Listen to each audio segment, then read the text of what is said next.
Assalamualaikum warahmatullahi wabarakatuh.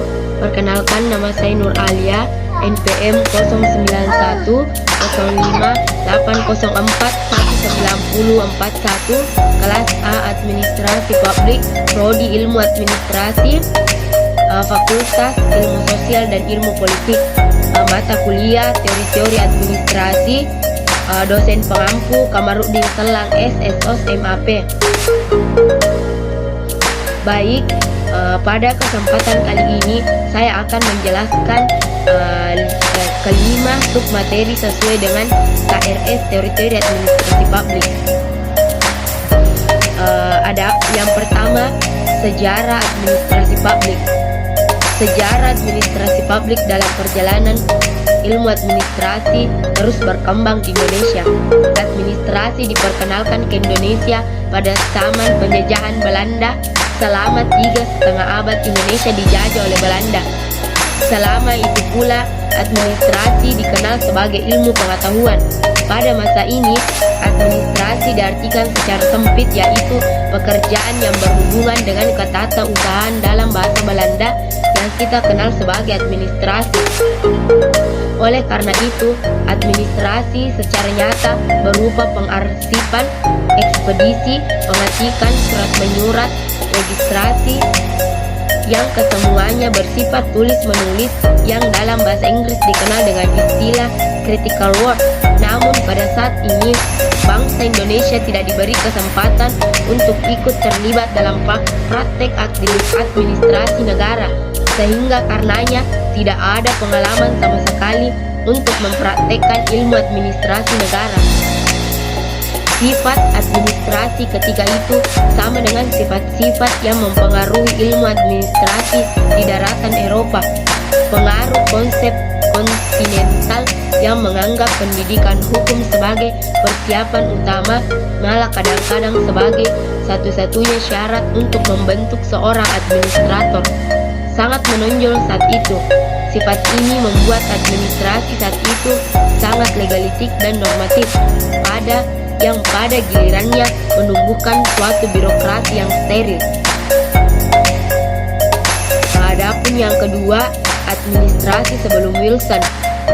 Sejarah perkembangan ilmu administrasi sebelum Wilson, muncul pemikiran Confucius, Plato, Aristoteles, Bonin, Hegel.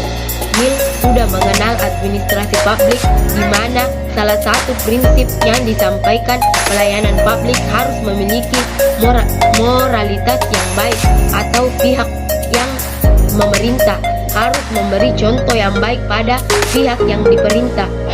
Sejak Woodrow Wilson menggegerkan publik Amerika Serikat melalui tulisannya yang berjudul The Study of Administration 1887 pada jurnal Political Science Quarterly, administrasi negara mulai berkembang sampai ke antero dunia, termasuk Indonesia sejak dekade 1990-an. Administrasi negara telah berkembang pesat dibandingkan zamannya Wilson.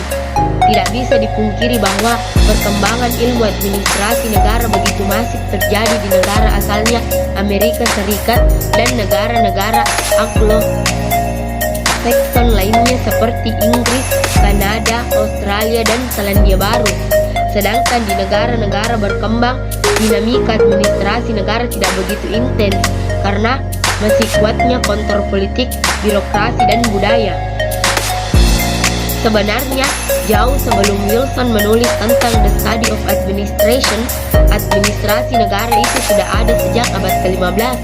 Namun, praktik administrasi negara sudah ada sejak dikenalnya negara di kota antena jauh sebelum abad ke-15. Namun, untuk mengurus dan melaksanakan pemerintahan tentu membutuhkan administrator publik yang handal. Administrator inilah yang sekarang dikenal dengan birokrasi.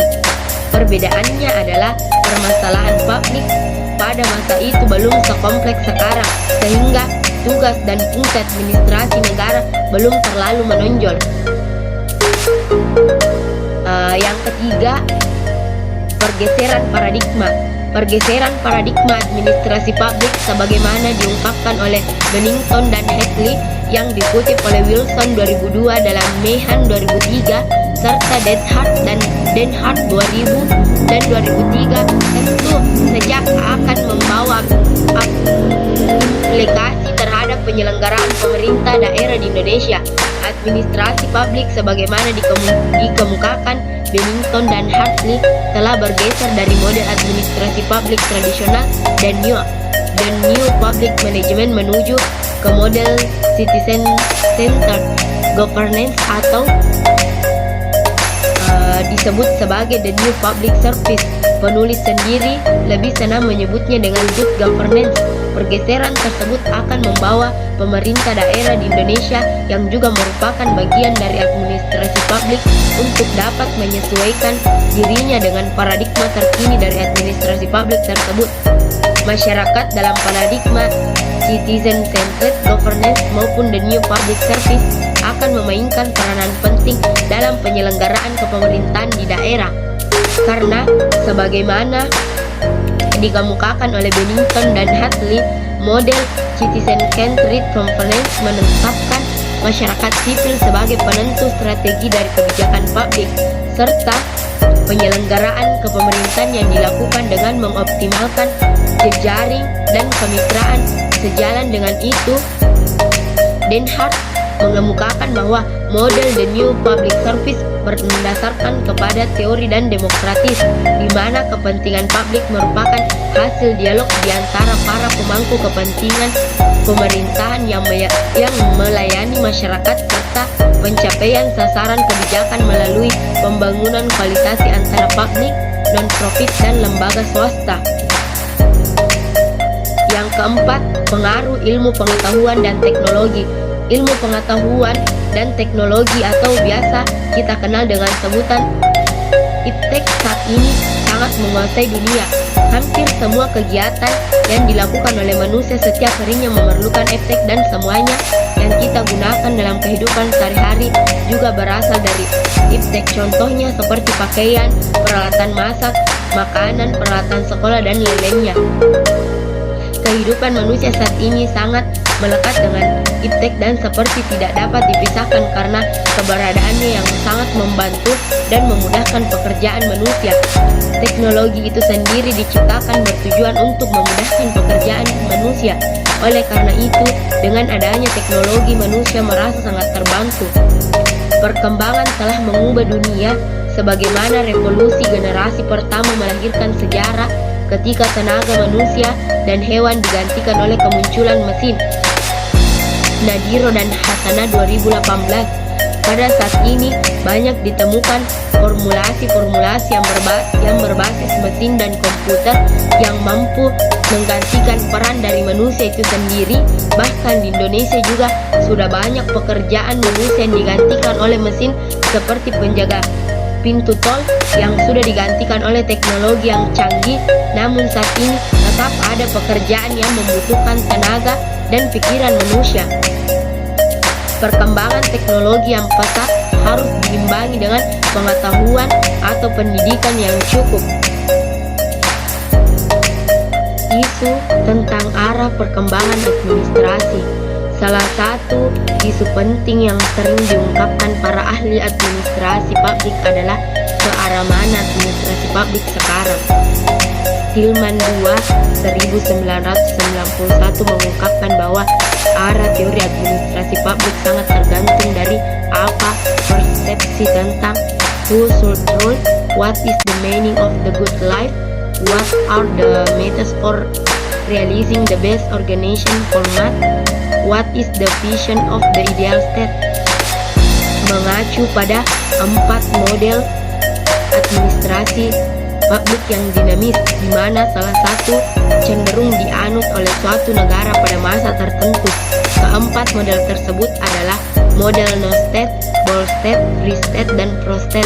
Masing-masing model tersebut memiliki karakteristik yang sangat spesifik sesuai dengan perkembangan suatu negara. Model ini tumbuh dari filsafat anti campur tangan pemerintah dalam masyarakat dengan mempromosikan suatu kebijakan publik yang memberi peluang lebih besar kepada kegiatan industri dan bisnis untuk bertumbuh dan berkembang. Semboyan utama adalah to let people do as they please. Pendukung model ini adalah para monetaris dan public choice economist. Baik, mungkin itu saja yang dapat saya sampaikan. Lebih dan kurangnya mohon dimaafkan. Billahi fi sabilil haq. Fastabiqul khairat. Wassalamualaikum warahmatullahi wabarakatuh.